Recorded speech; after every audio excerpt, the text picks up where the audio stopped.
Good morning বন্ধুরা। আজকে তোমাদের আমি দেখাবো টবে পুরনো মাটিকে কি করে নতুন করে উর্বর শক্তি বাড়ানো যায়। এগুলো সব টবে পুরনো মাটি। এখানে 10 ইঞ্চির টবে 7টা টবের মাটি আমি নিয়েছি। সেই আন্দাজ করে আমি ওষুধগুলো দিচ্ছি, তোমরা ওই আন্দাজ করে দেবে। 7খানা টবের মাটি নিয়েছি এখানে, তাও 10 ইঞ্চির টব 7খানায়। মাটিগুলো 2 বছর ধরে আমি শোধন করি না, মাটিগুলোকে আমি শোধন করে নিচ্ছি যাতে মাটির উর্বর শক্তি কিছুটা বাড়ে। মাটির জন্য চুনের ভীষণ দরকার হয়। এখানে আমি সুপার সোনার কিষান চুন নিয়েছি। কিষান চুন যে কোনো ব্র্যান্ডের তোমরা নিতে পারো। চুন অবশ্যই মাটিতে দিতে হবে, চুন না দিলে মাটিটা নষ্ট হয়ে যায়।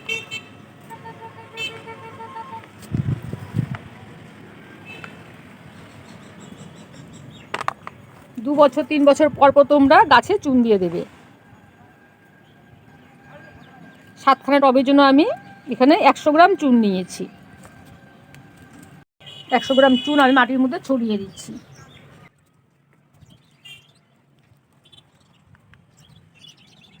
সমস্ত মাটির মধ্যে চুনটাকে আমি ছড়িয়ে দিলাম। চুনটাকে পরে ভালো করে মাটির সাথে মিশিয়ে নিতে হবে। এগুলো নিয়েছি আমি কাঠের ছাই।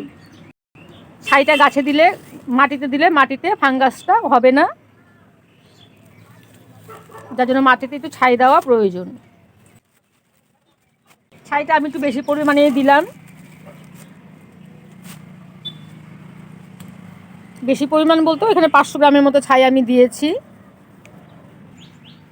আর এখানে দিয়ে দিচ্ছি আমি নিম। এটা নিম খোল। নিম খোলটাও গাছের জন্য ভীষণ দরকার। এখানে নিম খোল দিয়ে দিচ্ছি আমি 100 গ্রামের মতো। নিম খোলটা গাছের দিলে সহজে গাছে ফাঙ্গাসটা ধরতে পারবে না। অনেক সময় টবের মাটিতে পিঁপড়ে ধরে, নিম খোলটা দিলে পিঁপড়েটাও খুব কম ধরবে।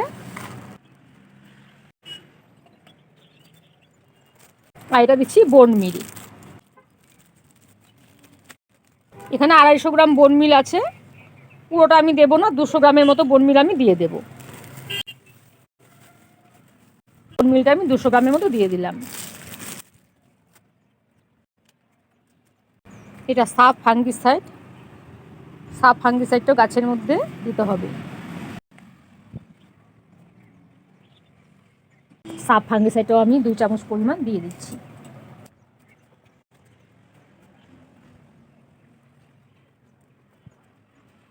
সব কিছু দিয়ে মাটিটাকে ভালো করে মিশিয়ে নিতে হবে।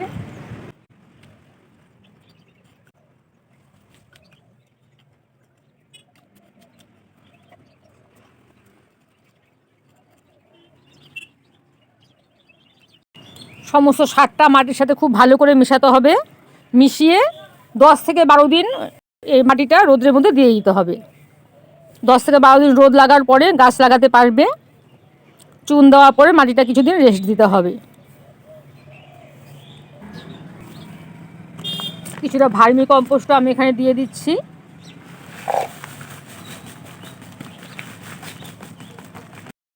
ভার্মি কম্পোস্টটা চাইলে তোমরা একটু বেশি পরিমাণে দিতে পারো।